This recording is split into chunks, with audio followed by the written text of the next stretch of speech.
I'm organising a TEDx event at the moment, and I've interviewed tens of people, around half and half, men and women. Not a single man person said, I'm not sure I'm the best person to speak about this topic. I'm not sure why you reached out to me. I'm sure there are others better qualified than me. Not one. But on the other side of the fence, only 3 out of the 20 women I interviewed did not say that. That is to say, 17 out of 20 said, why are you reaching out to me? I'm sure there's somebody else better qualified. I'm not sure I've got the skills or the knowledge in order. Welcome to From a Woman to a Leader, the podcast for ambitious leaders in tech who are ready to grow their confidence, influence, and leadership without burning out or pretending to be someone they're not. I'm your host, Limor Bergman. Today I'm speaking with Helen Gottstein. Helen is the founder of Loud and Clear Training, TEDx mentor, and keynote coach who spent the last 10 years helping women get heard in rooms when they are constantly talked over. And in the conversation today, we get into why competence alone will never get you noticed, what to do when you're too introverted to just speak up, and the specific strategies Helen gives her clients for getting their point across in meetings without waiting for permission. So if any of you ever sat in a meeting knowing you had the best idea in the room but couldn't find a moment to say it, or if you've been telling yourself, I'm just not the type who speak up, this episode is for you. So are you ready? Let's dive right in. And first, before we start, I want to give credit. We are recording here at Google for Startups campus in Tel Aviv. So I want to thank you, Google, for hosting us. And hi, Helen, how are you? I'm well. I'm excited to be here with you. I'm very excited to have you here. And today we are going to talk about speaking out. And I think this is super, super important for women. Before we do that, I want to ask you a little bit, because I read that you became a feminist at the age of 19. So tell us a little bit about that and how did it lead you to start your company? With pleasure. So I opened Loud and Clear Training 10 years ago, but really the road that led me to that decision started far earlier, like at the age of 19, I'd say. Now, I think many of us have a book that we read that really shapes our reality when we're still in our teen years. There's something that comes to you that gives you a fundamental principle of organising the world in which you live. And for me, it was a book called The Female Eunuch by Germaine Greer. It was a book that shaped me. So that only happened around 10 years ago when I was at a change point in my life looking for my next thing, and I realised that this tremendous imbalance, this lack of equity that I had met when I was still a teen, still was so firmly in place so many years later. In fact, I just read a piece of research that said that 10 years ago, women got 3% of the monies available for venture capital firms for women-led startups. And I looked at that and I thought, it's crazy. This is crazy, absolutely. It's crazy. Look at the people you know. I look at the people that I know. You look around the room and you think, are the women in this room worth 3% in terms of their intelligence, their grit, their education, their capacity, their skills as their male counterparts? Just the math isn't mathing. It doesn't add up. So we say, what can we do about it? What I can do about it is help get more women heard more. And that's what led me to the founding of Loud and Clear. Yeah, and definitely there is a gap, and I think this is also part of what I do, right? And personally, I can say, Helen, that I'm very introverted and shy, but I challenge myself all the time to speak up. And I think I submitted over the last 2 weeks for about 5 conferences because, and I'll tell everyone that listens today, this is super, super uncomfortable for me, speaking up, but it's so important, right? Well, let me just say, ooh, yeah, like go girl, good for you for applying to do something which you say makes me super uncomfortable. But in principle, I have a commitment to showing up for myself because it matters that women get heard more. And if I'm not going to do it, Who's going to do it? I'm like, women should do it. Nah, it's us. It's you and me and in this room.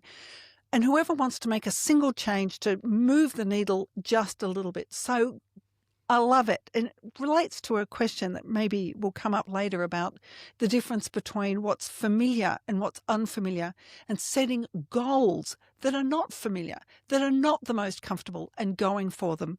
So we talk about the gap between how good women are and how well they speak about themselves and their capacities. I'm organising a TEDx event at the moment, and I've interviewed tens of people, around half and half, men and women. Not a single man person said, I'm not sure I'm the best person to speak about this topic. I'm not sure why you reached out to me. I'm sure there are others better qualified than me. Not one. But on the other side of the fence, only 3 out of the 20 women I interviewed did not say that. That is to say, 17 out of 20 said, why are you reaching out to me? I'm sure there's somebody else better qualified. I'm not sure I've got the skills or the knowledge in order.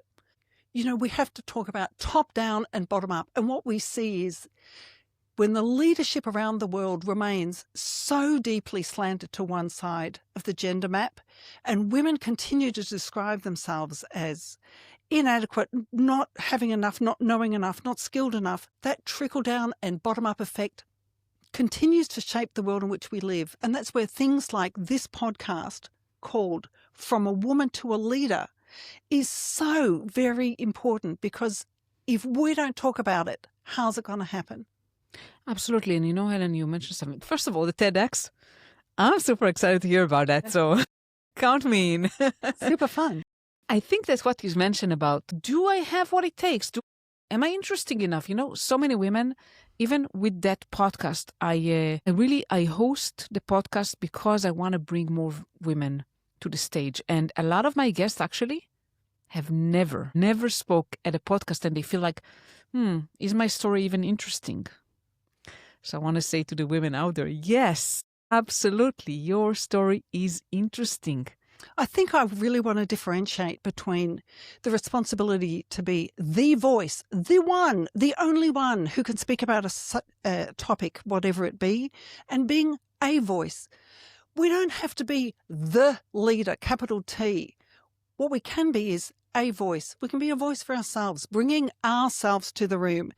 And I'll go further and I'll speak about why is visibility and not just competence so critical for women as they move ahead in their roles? And for me, it sounds like this. Competence is like Cinderella waiting in her home. She's certainly qualified on the beauty front to be chosen by the prince. Our challenge is the prince isn't looking for us. The prince isn't coming. If we don't show up, we don't go to the ball, we don't say, I want to stay at the ball. In fact, I'm going to move into the palace. How do I get here? The prince is not coming. And further, we know that there's this thing called the Babel effect. The Babel effect, Babel bias, is the people who speak more are simply regarded as being more likely to be leadership material.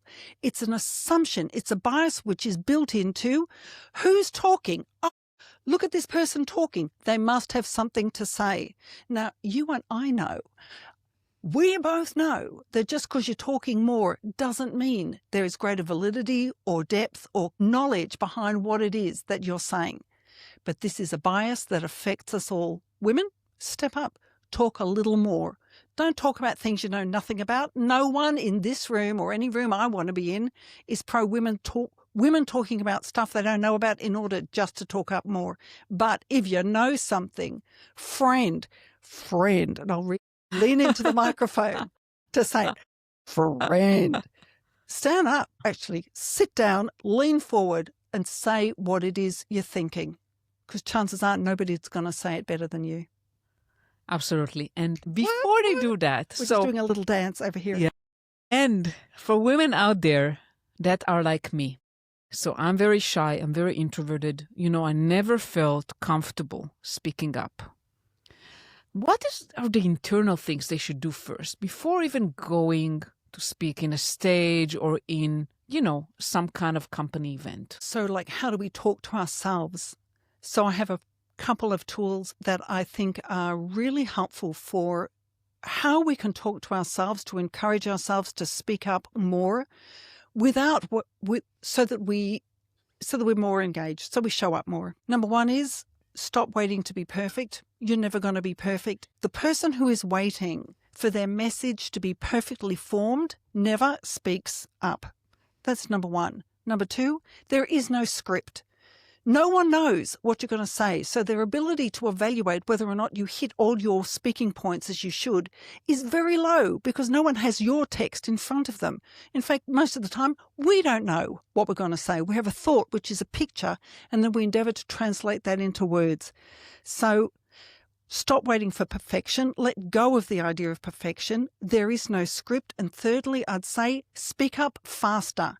The longer we wait between the thought that comes to us and speaking up, the more critical voice, the louder is the critical voice in our heads. So when you speak up faster, you give that less chance for that critical voice in your own mind to shut you down. Faster is better. Sure, a quick story. So when I was an engineer, relatively the beginning of my career, we had this conference called Java One. It was in San Francisco in Moscone Center. It was, I don't remember how many attendees were there, but over 10,000 for sure. And I submitted a talk there because I really wanted to go to San Francisco. And I talked in front of about 150 people. It was called The Birth of a Feather. It was a small, not a big session, but still it was very intimidating. So I very much relate to what you said.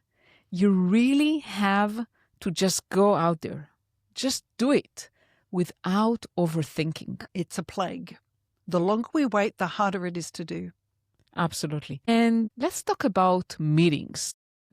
I know that it's very difficult for women to speak up in meetings. It was very difficult for me as well. So what are some strategies you have for women that are, very feel uncomfortable? I don't know if it's because they're shy or introverted or because they just feel uncomfortable speaking up. Some strategies they can use that their voice is heard in meetings.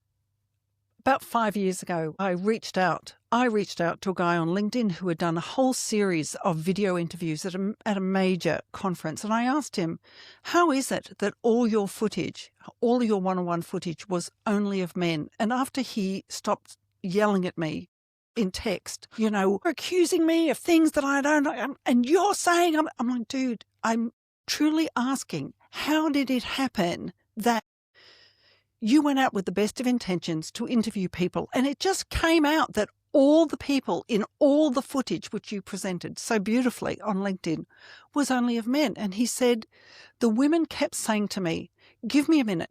I'm happy to be interviewed. Just give me a minute to get my thoughts together. And he said, I didn't have a minute. I went to somebody who was willing to just go. So here is something that women everywhere can use to speak up in meetings that matter to them. Get ready. Get ready. Look at the agenda in advance. Choose the agenda item that you want to speak to. And then because preparation helps people who have greater performance anxiety, then take a minute to gather your thoughts so you're ready to go. So when the camera is on you, the time is right to unmute yourself. You can go. Get ready. That's recommendation number one. And number two, when it really matters to you, then practice out loud. Practice out loud. There is no better preparation than hearing yourself create the linguistic patterns that make you say, that's good, or I can improve that. We think in pictures. Practicing out loud moves this thinking, these pictures, into little strings of language. And the more we practice them, the better we get. Absolutely. I actually practice recording myself. Brilliant. Before a talk, before I give a talk, what I do at home, and my husband sometimes look at me like I'm a crazy person. I just talk to myself. I actually record video and audio of myself giving a talk. Brilliant. And then I watch myself and see, where are some opportunities? I even ask AI, I give all the transcript and I ask AI, hey, act as my speaking coach and tell me, what can I do better? Fantastic. Why not? The tools are available. Brilliant. And what I know is whatever LLM, whatever AI tool you're using to run your text through, you will already be better for the second run through your material, even without getting feedback from an LLM. You're just going to do better. Okay, you talk about making stories, right? Storytelling, but making them succinct, specific, and tailored to the audience. So how can someone, especially someone very technical, right? I come from engineering, like especially someone who is an engineer, makes a compelling story of like something that looks maybe dry and boring? Great. So the classic structure is this. Tell me the moment it started. Give me a timestamp. Tell me when, what, who, where in the first sentence. And then your story's already launched. From a financial reports perspective, this even sounds like a story is better if it starts somewhere. So saying, I just sat down at my desk when the financial report came in. Already, I have a setting. You're like seated at your desk. The story is launched. And immediately I saw XYZ in the report. Just that much storytelling helps us get a picture in our heads that is simply more engaging. And we love it. It brings us in a different way. It's so much more engaging. And then, of course, the classic structure of problem, solution, benefit. You're not talking about whatever it is your content is for no reason. You're going to tell me there was a problem. We met it like this. This was the solution, and this was the outcome. And the biggest thing for engineers, for me, for the people that I've worked with, who often come from a highly technical background, is tell me why. Now, if you were more musical than I, you could sing me the song of Tell Me Why. Aye. There is a song. Tell me why. She's got it. I am not going to join her. In case you were wondering, I'll talk to the camera. It's not happening. I'll save you all of this pain. It's not happening. But tell me why. You're not just changing, you're not telling me about this particular data point for no reason. There's the thing and there's the why of the reason.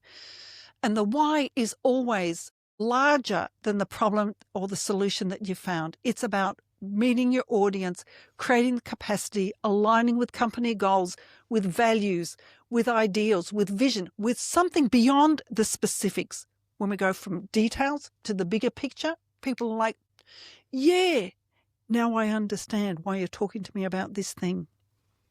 For sure. Yaha. If this was a mic, I would drop it. Just saying. Oh, you're so funny, Helen. I'm having it's a pleasure. Good time. It's a pleasure. What would you say to women that, like me, that feel like, oh, I'm not like the men who are loud or charismatic. I'm just me. You know, I'm introverted. I'm shy. How they can still build their visibility by staying true to themselves, being authentic? I think it's a great question. And I also want to ask, what is authentic? And for me, it's feeling like ourselves is really important. And asking ourselves, what are our goals is equally important.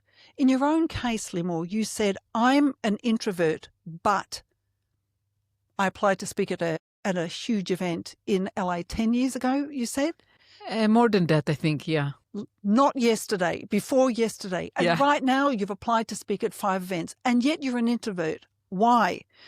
Because there is a direct relationship between visibility and assumed competence and the kind of understanding of your leadership capacity that you can display. It's why you have a podcast on this exact subject, in order to grant women greater visibility.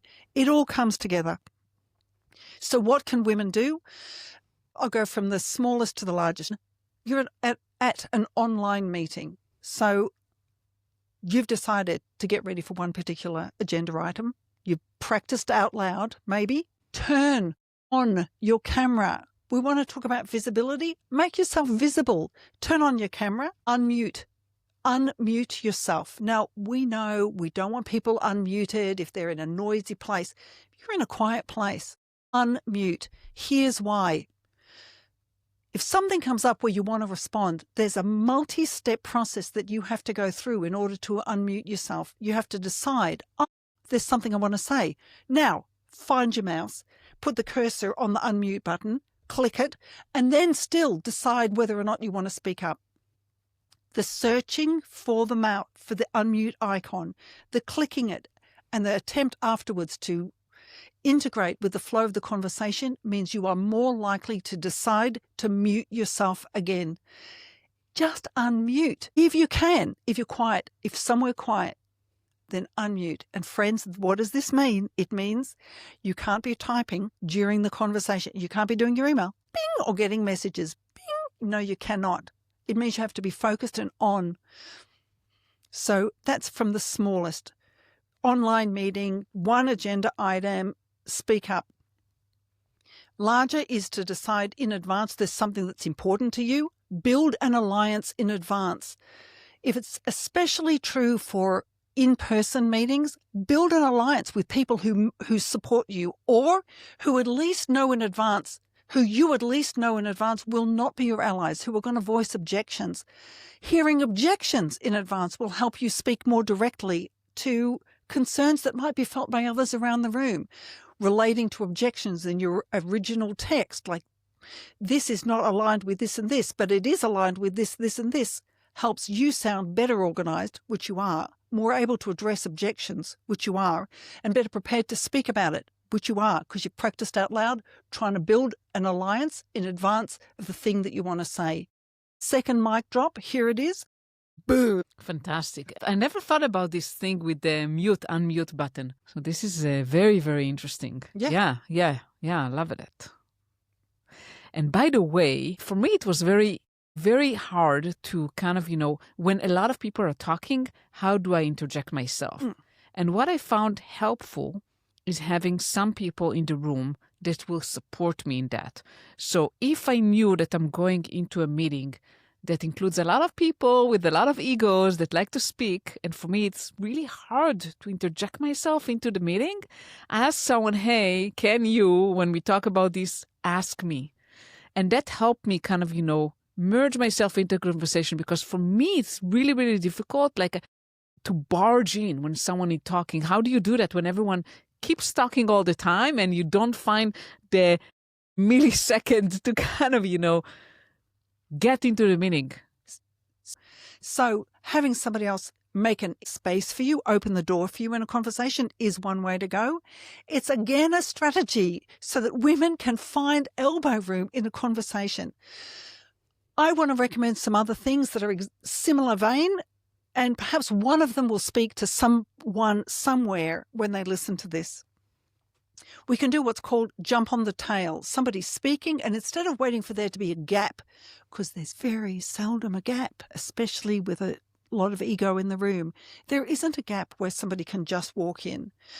And nobody is managing the social dynamics to make sure that more people get heard. So it's again the most three voluble people were speaking up first for the longest, etc.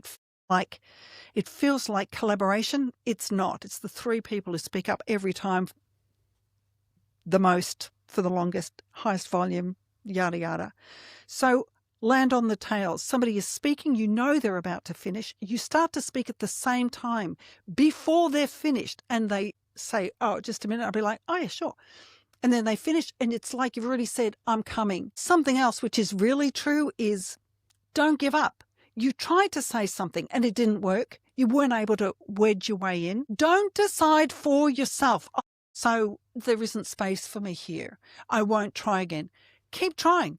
It didn't work now. Perhaps it'll work the second time. Perhaps it'll work the third time. Stick to your guns. A bit more grit.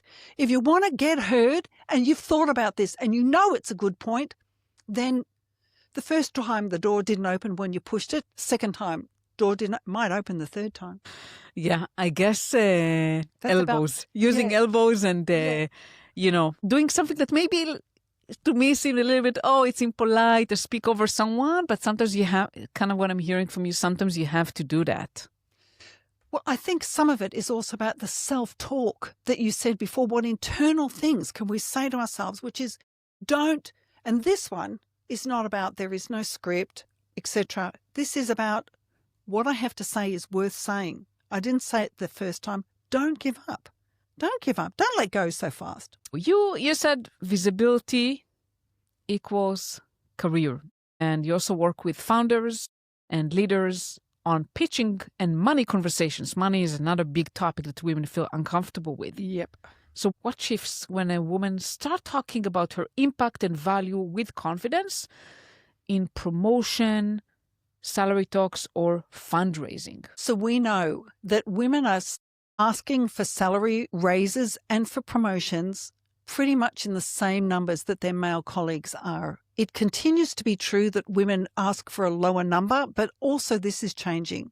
What has not yet changed is how those requests are met. Wow, deep sigh. Okay, so last week I worked with a woman who, since 4 months ago, has been asked to apply for a position 2 levels above where she currently is in her organisation. Last week, she had what's called a skip level meeting with her direct supervisor. The skip level meeting is for people who've been asked to submit a candidacy for positions 2 levels above. Skip level. She did all the things. She said, like, she was ready to rock and roll. Her story is great. The people she can quote that say she has done great work within the organisation are superb. Her direct boss and the people above him were amazed that she asked. She's been told since 4 months ago, apply. She's in a skip level meeting, and yet she's told, just a minute, how come you're applying for this? That is to say, the double standard still exists. So what can women do? We can keep asking. We can keep saying, just a minute, this and this and this. And it's all the when questions. It's all the WH questions. Who do I need to speak to? What has to happen? When is this likely? How do I move this forward? Who needs to be brought in? To keep asking the strategic questions and not be like Cinderella, just waiting for it to descend from on high because everybody says you're competent enough and capable enough to fulfill the responsibilities of not just 1 level above you, but 2. That's how we roll. Yeah, and I personally believe that building relationships are very, very key to that because when people know you, so this is the thing, you mentioned about meeting with a skip level, even 2 levels above. If those people already know you, they will not ask those questions. So you have to build the credibility and the relationships. I think one of the mistakes I see that we tend to be as women, and I'm talking like from personal experience, like really relying on our manager and being kind of, very submissive, very, we want to be good and we don't want to bypass our manager. So we keep ourselves kind of in a corner, as you said, like a Cinderella story, like no one knows, not enough people know about us and what we do. So you have to kind of nurture a relationship with people like the skip level and others that when the time comes and you're in those meetings, they already know you. They already know who you are. For me, I think this may be true in your case and in the case of the people that you know and that you've worked with and that you've seen in your experience. My experience perhaps has been a little different from yours. I continue to hear women described as shrill, aggressive, unpleasant, rude, pushy, when their male counterparts are not. And it's a double standard. So we ask, what can women do about it? I think the answer is not give up. The answer is build alliances, get other people to advocate for you, something which also works really well for men. Build alliances, ask those people to step up for you. It's a strategy. It's unfortunate that it's the case, but it is where we are. And I also want to say for the record, for anyone who's listening who is finding this conversation incredibly annoying, because we're talking about, the tiny and immensely energy demanding strategies that a woman can put in place in order to make elbow room in a conversation for herself. I mean, come on. I mean, it's aggravating. This morning I was at a conversation at a table There's 5 of us at the table in conversation. Man who is part of this broader group comes up and just starts talking. He's coming 20 minutes late. He sits down and he just talks. And I'm like, who else does this? You're not listening for context. How do you edge your way into conversation? Is something you touched on before. And you also use the word barge, which is not something that everybody would necessarily feel is a problem. You mean it's a value judgment that's built into the word barge, barging in. Are you listening first and joining the conversation in ways that are positive and warm and listen to what actually has been done? I'd say this guy barged in and like steamrolled over what was happening in the room, but he felt fine. Other people responded positively to him. So for women who are listening to us today, let's leave them with something tangible, something that they could actually practice in the next 7 days. What would you recommend them to do? So I want to say for the record, for the people who find this really irritating, I apologize. Let me be clear.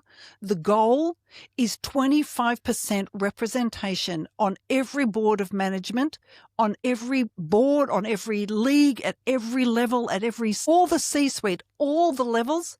25% is the minimum that we should be shooting for. So that's for the record, and that's the goal. And we achieve this by taking small steps. So what are the small steps that everybody can take? 1, get ready for 1 point.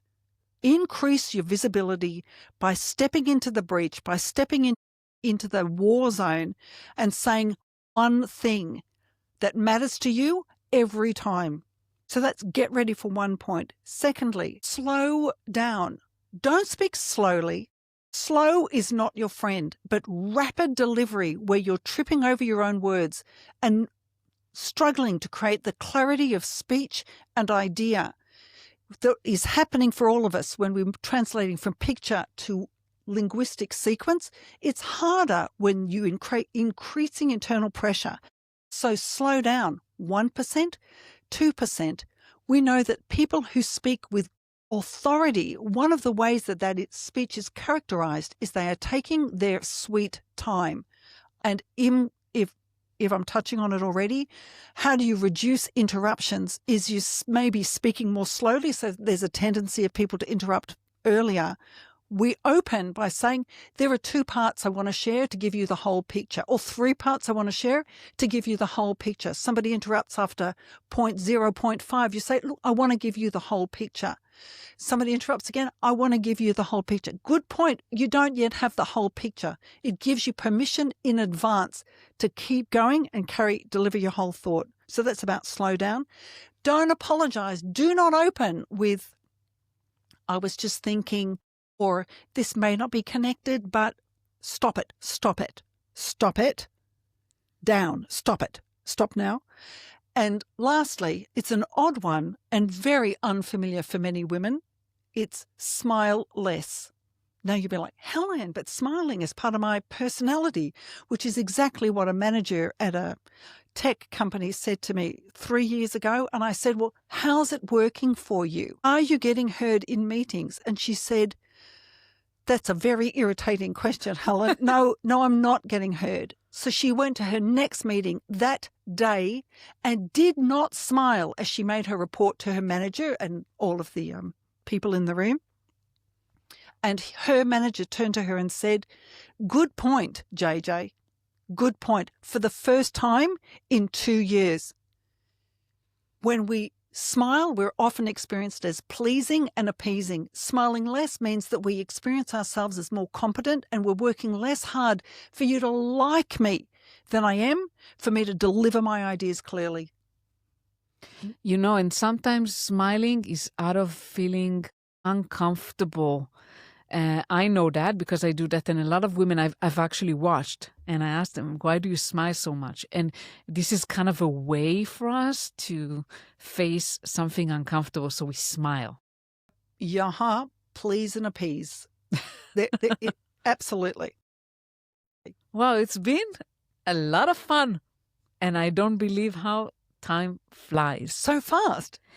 So before we end our recording today, so tell us in general, how can our listeners find you and what you do? My site is called Loud and Clear Training. Helen Gottstein. I'm not so hard to find on LinkedIn. This program that I have established called She Speaks Loud and Clear is for women who are in middle management and want to get heard more. It's not necessarily people who are aiming for the big stage, but who are frustrated with how much they're holding themselves back or how their messages are not landing. I do practical, hands-on coaching. From the first 5 minutes, people are working on their skills. No one is born a brilliant public speaker or presenter. You get there by getting out of your own way and gaining skills that help you deliver with power. Let's get more women heard more. Limor, this has been such a pleasure to speak with you today. Incredible. Absolutely. And I want to thank you so much, Helen, for being here with me today. It's been such a pleasure speaking with you. And thanks again for Google for Startups for hosting us. And yes, for the women listening to us, no one was born a speaker, but this is something you can work on and improve every step by becoming a little bit uncomfortable, doing it, refining, growing. Thank you so much for listening to the episode. I hope it was valuable for you. Don't forget to subscribe to the podcast on your favorite podcasting platform and share it with any woman who needs to hear it. And I'll see you next week. Bye.